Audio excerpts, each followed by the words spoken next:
ஒரு ஊர்ல ஒரு பயங்கர பணக்காரன் ஒருத்தன் இருந்தான். அவங்கிட்ட ஒரு 15 லட்ச ரூபாய் மதிப்புள்ள ஒரு குதிரையும் கூடவே ஒரு ஆட்டையும் வளர்த்துட்டு வந்துட்டு இருந்தான். ஒரு நாள் என்னாச்சுன்னா அந்த குதிரை திடீர்னு உடம்பு சரியில்லாம தரையில படுத்துக்குச்சு. அந்த பணக்காரனும் ஒரு டாக்டர் வர வச்சு குதிரைக்கு ஊசி எல்லாம் போட்டு ட்ரீட்மெண்ட் எல்லாம் பண்ணி பார்த்தான். எதுவுமே கேட்கற மாதிரி தெரியல.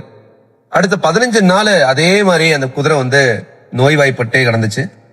டாக்டர் எவ்வளவு ட்ரீட்மெண்ட் கொடுத்தாலும் அந்த குதிரை உடம்பு சரியாகிற மாதிரி தெரியல.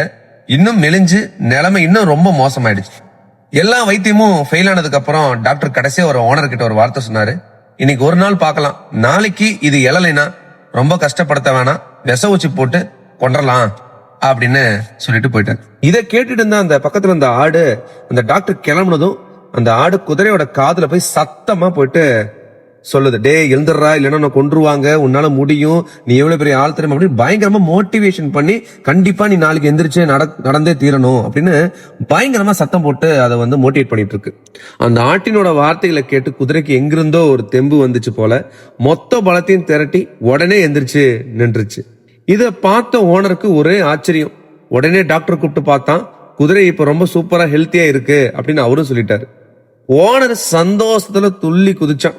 அவன் உடனே ஃப்ரெண்ட்ஸ் எல்லாருக்கும் போன் பண்ணி, டேய் என் 15 லட்ச ரூபாய் குதிரை குணமாயிடுச்சு, வாங்கடா எல்லாரும் சேர்ந்து ஒரு பார்ட்டி வைக்கலாம் அப்படின்னு சொன்னான்.